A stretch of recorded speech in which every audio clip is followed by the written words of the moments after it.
Good morning friends. I hope आप सब अच्छे होंगे। आपका स्वागत है आपके अपने YouTube channel current affairs for exam में। चलिए आज दिनांक 1/5/2025 की प्रश्नावली शुरू करते हैं। निम्नलिखित में से किसे वित्त मंत्रालय के राजस्व विभाग का सचिव नियुक्त किया गया है? निवेदिता शुक्ला शर्मा, अरविंद श्रीवास्तव, देवेश चतुर्वेदी, मांगीलाल जाट।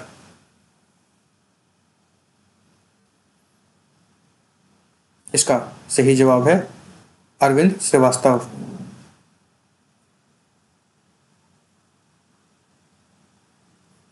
श्री अरविंद श्रीवास्तव को वित्त मंत्रालय के राजस्व विभाग में सचिव नियुक्त किया गया है। चलिए अगले प्रश्न पर आते हैं। के रामकृष्ण राव को निम्नलिखित में से किस राज्य का मुख्य सचिव नियुक्त किया गया है? पंजाब, कर्नाटक, तेलंगाना, गोवा। इसका सही जवाब है तेलंगाना। के रामकृष्ण राव को तेलंगाना का मुख्य सचिव नियुक्त किया गया है। चलिए अगले प्रश्न पर आते हैं। सिप्री की विश्व सैन्य व्यय प्रवृत्ति रिपोर्ट के अनुसार निम्नलिखित में से कौन सा देश दुनिया में सबसे अधिक सैन्य खर्च करने वाला देश है? जापान, चीन, रूस, अमेरिका। इसका सही जवाब है अमेरिका। सिप्री की विश्व सैन्य व्यय की प्रवृत्ति रिपोर्ट के अनुसार अमेरिका दुनिया में सबसे अधिक सैन्य व्यय करने वाला देश है। 2024 में अमेरिकी सैन्य व्यय खर्च $997 बिलियन तक पहुंच गया, जो वैश्विक सैन्य खर्च का 37% है। चीन दूसरा सबसे बड़ा सैन्य खर्च करने वाला देश है और शीर्ष 5 देश जैसे अमेरिका, चीन, रूस, जर्मनी और भारत मिलकर वैश्विक सैन्य खर्च का 60% हिस्सा रखते हैं। चलिए अगले प्रश्न पर आते हैं। निम्नलिखित में से किसने केरल में विजिजाम अंतर्राष्ट्रीय गहरे पानी के बहुउद्देशीय बंदरगाह का उद्घाटन किया? श्री नरेंद्र मोदी, श्री अमित शाह, श्री रेखा गुप्ता, श्री वीके सक्सेना। इसका सही जवाब है श्री नरेंद्र मोदी। श्री नरेंद्र मोदी ने केरल के विजिनाम अंतर्राष्ट्रीय गहरे पानी वाले बहुउद्देशीय बंदरगाह का उद्घाटन किया। यह भारत का पहला गहरे पानी वाला ट्रांसशिपमेंट बंदरगाह है, जिसे कंटेनर और बहुउद्देशीय कार्गो के लिए डिजाइन किया गया है। 8,800 करोड़ रुपए की लागत से बना विजिनाम बंदरगाह भारत का पहला समर्पित कंटेनर ट्रांसशिपमेंट बंदरगाह है। चलिए अगले प्रश्न पर आते हैं। निम्नलिखित में से किसे संयुक्त राष्ट्र में अमेरिकी राजदूत नियुक्त किया गया है? मार्को रूबियो, माइक वाल्ट्ज, काश पटेल, उपरोक्त में से कोई भी नहीं। इसका सही जवाब है माइक वाल्ट्ज। माइक वाल्ट्ज को अमेरिका का संयुक्त राष्ट्र राजदूत नियुक्त किया गया है। चलिए अगले प्रश्न पर आते हैं। निम्नलिखित में से किस देश ने बौद्धिक संपदा अधिकारों के लिए भारत को अपनी प्राथमिकता निगरानी सूची में बरकरार रखा है?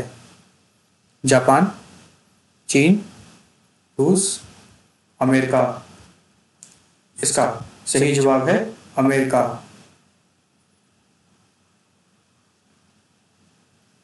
अमेरिका ने भारत को बौद्धिक संपदा अधिकारों के लिए अपनी प्राथमिक निगरानी सूची में बरकरार रखा है। इस सूची में उन देशों को शामिल किया गया है जो आईपी संरक्षण और प्रवर्तन के बारे में चिंतित हैं। अमेरिका ने अपने व्यापार प्रतिनिधि के माध्यम से भारत की आईपी व्यवस्था में प्रगति का उल्लेख किया, लेकिन विशेष रूप से पेटेंट मुद्दों के संबंध में निरंतर चिंता व्यक्त की है। चलिए अगले प्रश्न पर आते हैं। निम्नलिखित में से किसे मेजर ध्यानचंद खेल रत्न पुरस्कार मिला है? स्वातिक साईराज रंकीरेड्डी, चिराग शेट्टी, उपरोक्त में से कोई भी नहीं। इसका सही जवाब है उपरोक्त दोनों। श्री सात्विक साईराज रंकीरेड्डी और श्री चिराग शेट्टी को बैडमिंटन में उनकी उल्लेखनीय उपलब्धियों के लिए मेजर ध्यानचंद खेल रत्न पुरस्कार से सम्मानित किया गया है। केंद्रीय युवा मामले एवं खेल मंत्रालय ने ओलंपियन सात्विक साईराज रेड्डी और चिराग शेट्टी को वर्ष 2023 के मेजर ध्यानचंद खेल रत्न पुरस्कार से सम्मानित किया है। चलिए अगले प्रश्न पर आते हैं। निम्नलिखित में से किसे मुंबई पुलिस आयुक्त नियुक्त किया गया है? निवेदिता शुक्ला वर्मा, देवेन भारती, देवेश चतुर्वेदी, मांगीलाल जाट। इसका सही जवाब है देवेन भारती। देवेन भारती को मुंबई पुलिस कमिश्नर नियुक्त किया गया है। चलिए अगले प्रश्न पर आते हैं। निम्नलिखित में से किस नगर निगम ने भारत का पहला प्रमाणित ग्रीन म्युनिसिपल बॉन्ड जारी किया है? गाजियाबाद, मुंबई, सूरत, रायपुर। इसका सही जवाब है गाजियाबाद। गाजियाबाद नगर निगम ने गाजियाबाद भारत का पहला प्रमाणित ग्रीन म्युनिसिपल बॉन्ड जारी किया है। स्वच्छ भारत मिशन शहरी के तहत टिकाऊ बुनियादी ढांचे और शहरी लचीलेपन को बढ़ावा देने में यह एक महत्वपूर्ण कदम था। बॉन्ड का इस्तेमाल आधुनिक तटीय सीवेज ट्रीटमेंट प्लांट विकसित करने के लिए 150 करोड़ रुपए जुटाने के लिए किया गया है। फ्रेंड्स, आज का सेशन यहीं समाप्त होता है। आपको हमारा सेशन कैसा लगा कमेंट करके बताइएगा तथा लाइक एवं सब्सक्राइब अवश्य कीजिएगा। धन्यवाद।